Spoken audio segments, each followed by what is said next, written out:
Hi, my name is Aditya, and in this video we will be designing WhatsApp. WhatsApp is a very popular messaging service that allows users to communicate with one another. Before we get started in our system design, let's think about the use cases we want to address in our system. So the basic use case we have is that users should be able to communicate to one another. So if we have user A should be able to talk to user B and vice versa.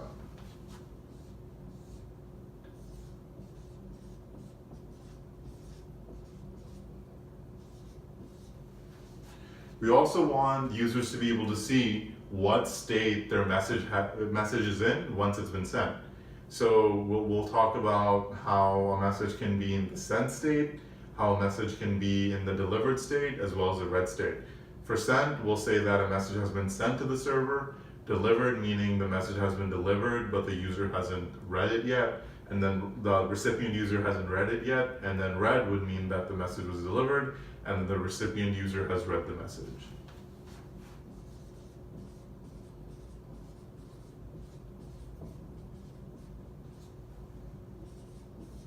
We also want our system to be secure, so we'll have to talk about encryption.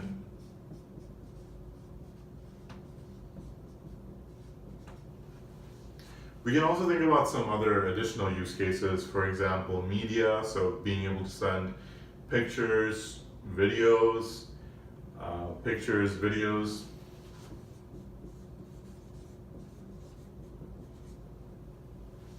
as well as group messaging.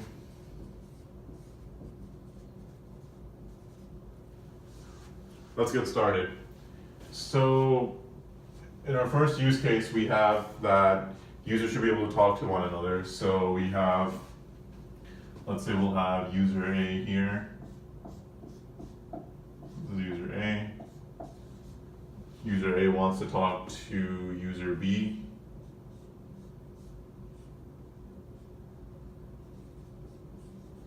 So kind of the idea here would be that each user talks to some sort of server.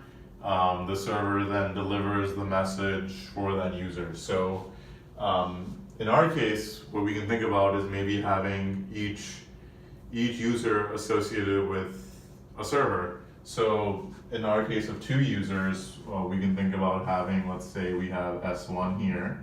S1 will be communicating with user A. User A will be communicating to S1, and then we can have server 2 here. So this will be server 2.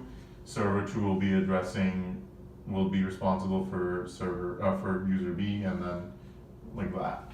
So we'll have each server talking to one user in our example here. And again, the idea is that that server will be responsible for both delivering messages to the user. So server 1 will deliver messages being sent to user A, as well as taking messages that user A has sent, right? So one approach would be that each user has its own server. Once the message has been sent, then the servers communicate with one another. So why do they communicate with one another? Because the message has to travel to the correct user. So if user A sends a message, it has to go to S1. S1 will know to send the message to S2. Then it'll be delivered to B, right? So how do we know which user is associated with which server? One solution to this would be to have we can have a cache. So this could be our cache. In our cache, we can be saving. We can have a mapping for going from a user to server ID. So this would be that we can say this is user, and this would be SID. SID here denotes the server ID. So A to S1 would be one mapping, and then B to S2 would be another. Then what happens in our workflow here would be that A wants to send the message to B. We know that A is associated with S1, and then S1 will we'll do a lookup in this cache, and then be able to know that B is associated with S2, so then the message will be sent from server 1 to 2, then 2 will bring the message to user B. So let's actually change our design a little bit. So instead of having this, we actually have to have another layer where we'll have, let me see if I can draw this, we actually have to have some sort of load balancer here, or another layer before the requests can be directed. So why do we need this? Because we need to, even before the user even interacts with our system, we need to know that server 1 is associated with that user. So what I'm saying here is that we'll have, let's say, user A, so A, and then we'll have user B here, user B. These guys will both talk to the system, right? First, they'll talk to the system this way, and then it'll be something like this. So I'm gonna explain what I'm doing here. So this could be thought of as like a load balancer. We'll have user B. We'll have user B here.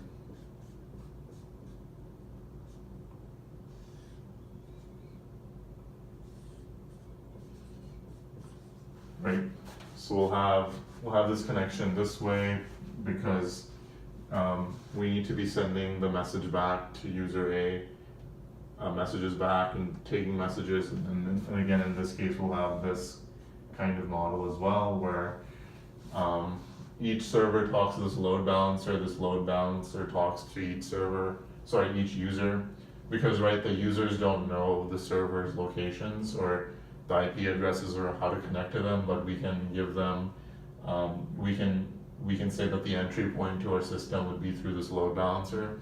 So basically what I'm saying is that each of these entities here would be able to talk to our cache here, right? And why is that again the case? Because user A wants to talk to, let's say, B, so the flow would go this way back to user B, because first the load balancer needs to know that, hey, user A wants to send a message, but hey, which server is associated with user A? So that's why this middle layer has to be in there for that purpose. We have each user going through this, and that's how the workflow will happen. And so there's one potential issue with this, right? So we're assuming that each of these users is connected to our system at all times. That is not necessarily going to be the case. For example, a user might turn off their cell phone. They might be going on an airplane. They might be in a location where their cellular connection is not strong, so they're not connected to the internet. So in that case, what will happen, right? The message kind of will go from from user A to server 1, but then server 1 will not know what to do with that message. Why? Because user B won't be associated with any server. So one way to address this would be to have, let's say, another table here, and this would be we'll call this the undelivered. So this undelivered means that any message that cannot be immediately sent to the correct server will be saved in here and it'll be sent when a user connects back onto our system. So this could look like, for example, we could say this is like this could be like the message, right? From to message. That's essentially how we could structure the table. And again, each of these components would be talking back and forth with this potentially, right? So we have this, and then this guy's talking to this guy. So we have this kind of diagram going where each server is able to talk to this table if it needs to, as well as for another server as well. So now that's kind of a basic architecture of how we can think about designing our system. Let's also talk about now the message state use case we had. So from this, it's kind of intuitive on how we can address each of those states, right? So for a message sent, like I talked about, where the sent was just one check mark, right? So this is being sent, right? So for sent, what we'll do is that basically when a message has when a user is able to get associated with a server and the message has been delivered, we can send a message back to user A saying that the message was successful, so, or message has been sent, right? And then for delivered, what we'll do is that, again, we go one step further in the process by now, what we'll do is that once the user's server knows which server to send the message to, then another message will get propagated back through. Once server 1 is able to send the message to S2, then the message comes back, and then we can tell user A that the message has been delivered. And then the last point was that we want users to be able to know when their message has been read. Again, that goes even further down the process when S2 will eventually deliver the message back to user B.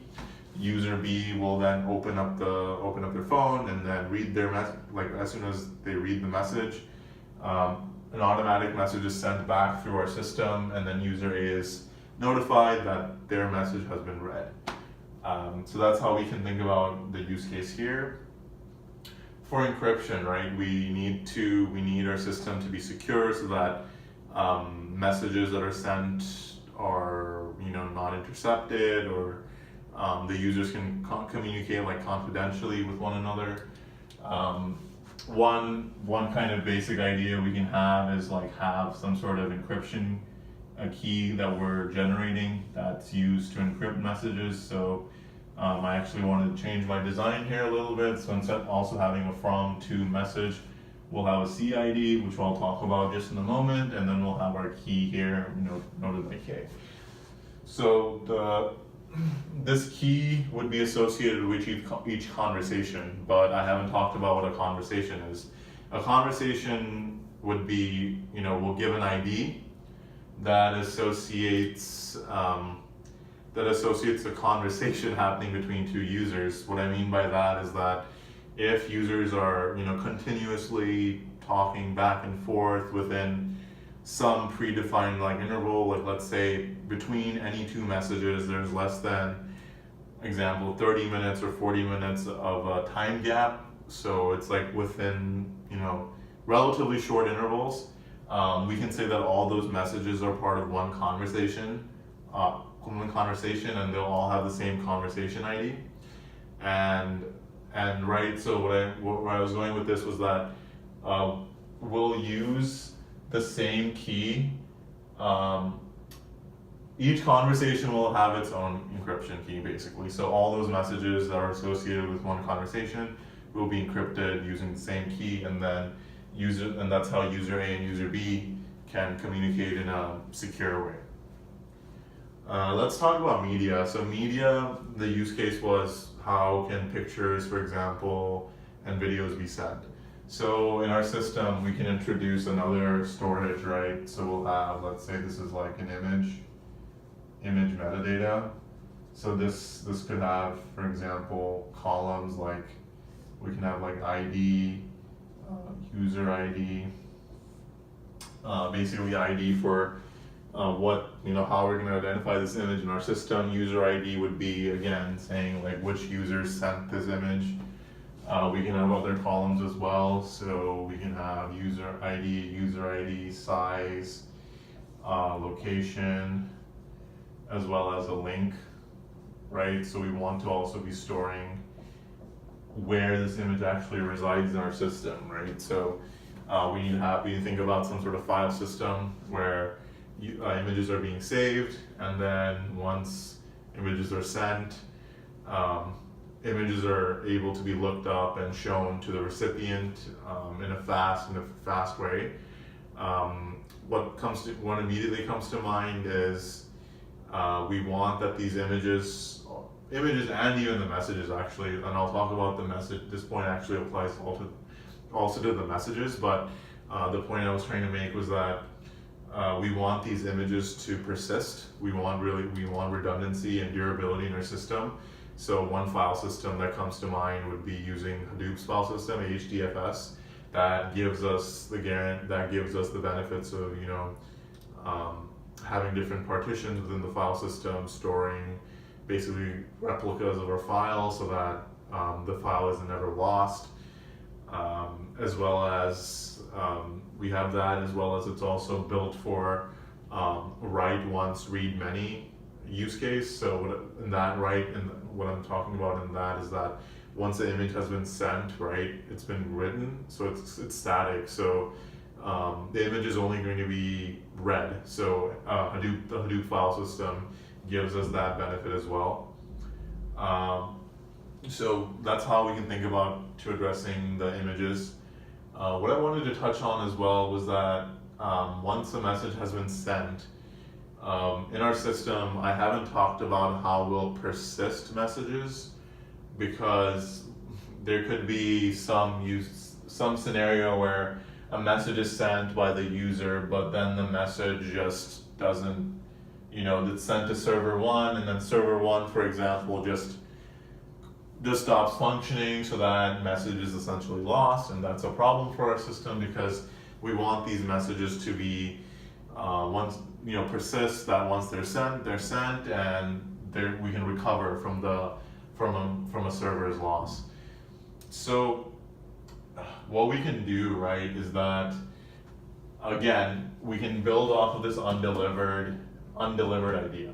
What is this undelivered idea? Is that as soon as a message comes to server one, what we can think about doing is that we'll immediately write into this table saying that this is an undelivered message. Why? Because technically it hasn't been sent to a different server. So what I'm saying in that case is, right, that message could get persisted here, and then once it's successfully delivered to another server, we can again delete that message from our undelivered table here. That's kind of one way we can think about that. Something else we can also think about is that once the message has been sent from the user and it's reached server one, we can also have it so that hypothetically what we can do is that it's kind of like a fan out. So what I'm talking about here is that we can actually send one message to multiple machines.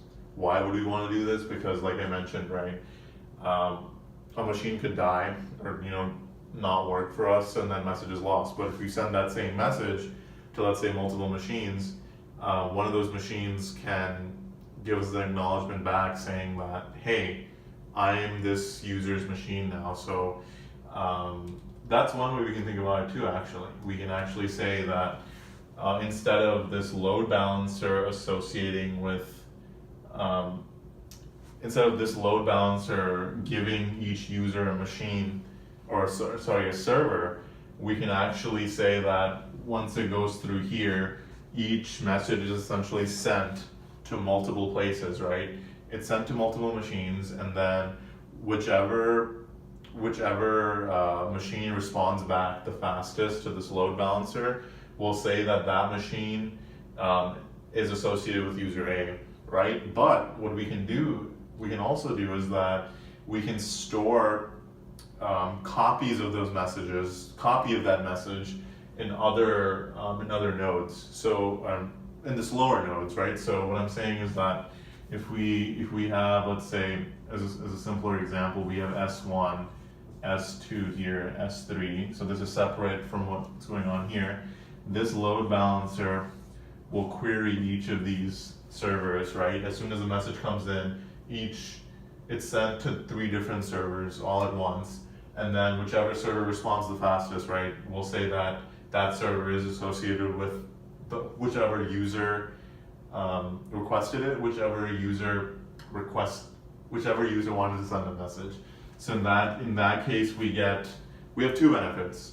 One is that we get a response back fast because you're sending your message to multiple machines, and if some machines have a lot of load on them, then a machine that's not, or a server that's being underutilized will come back quicker. The other benefit is that we'll have redundancy in our system. Why redundancy? Because we'll have messages from each user being stored in other nodes, so that if if a node, if a node goes down, then another node can pick up that user. What I mean by that is that, for example, if we say user 1 is associated with server 3, but server 3, for example, goes out of commission, then we can say that we know that initially we had sent user A's message to S1 and S2, so we'll have copies of that message in S1 and S2. So one of those servers can then pick up user A and then start acting as his or her server. Yeah, thank you.